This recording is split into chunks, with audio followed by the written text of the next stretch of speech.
Good afternoon, Facebook, YouTube, and Twitter. This is Rich again, back for your second video blog of the day for Tuesday, March 17th, 2015, around 3:28 p.m. in Billerica, Massachusetts. Sun's trying to break out, and if it breaks out, we could reach 50 degrees. Hope everybody's having a great St. Patrick's Day, drinking green beer and eating corned beef and cabbage. Be responsible while drinking.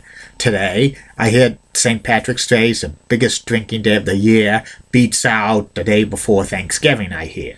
Some news to report: the Oakland Raiders have signed Trent Richardson to a contract, running back, so he'll be trying out for the Raiders. And tonight's my picks for the first four games, the first four games for the NCAA men's basketball tournament first round. I'm predicting Manhattan to beat Hampton, and I'm predicting BYU to beat Ole Miss. That's my predictions, and that's about it on that.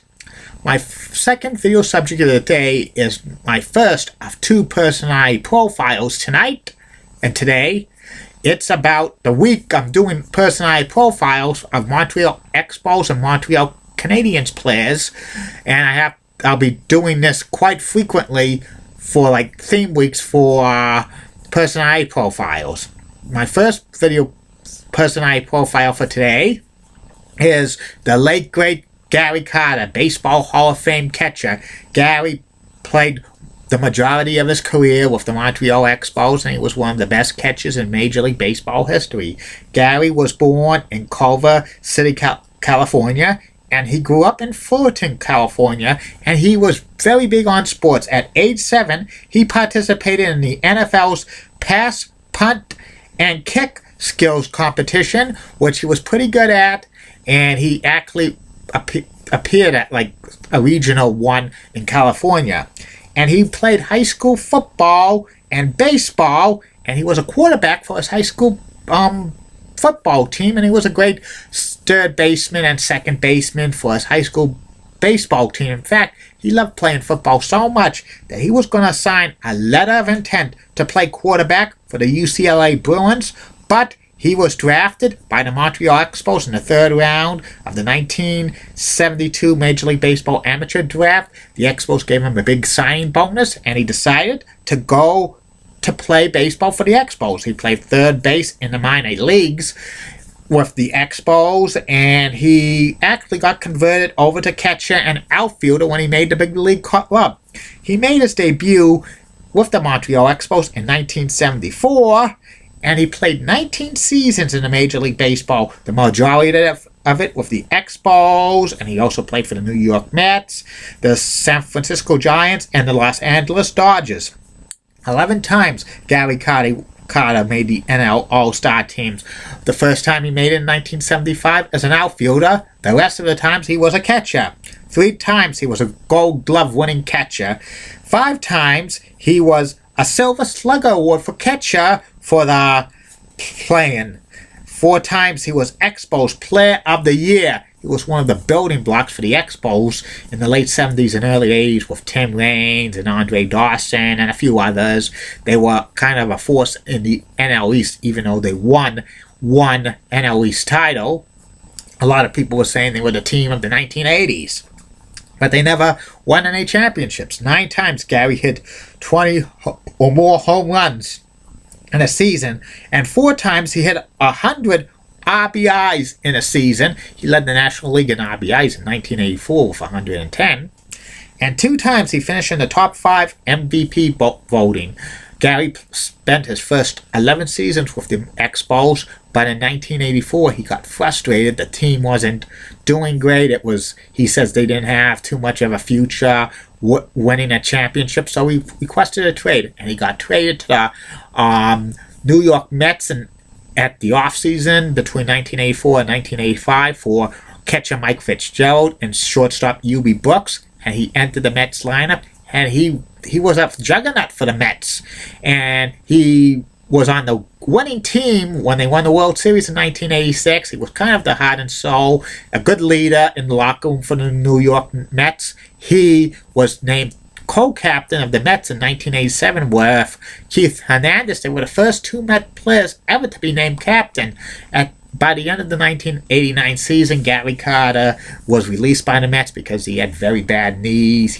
He bounced around the final 3 years of his career with the Giants, the Dodgers, and the Expos again as a part-time catcher, backup catcher, and he retired at the end of the 1992 season.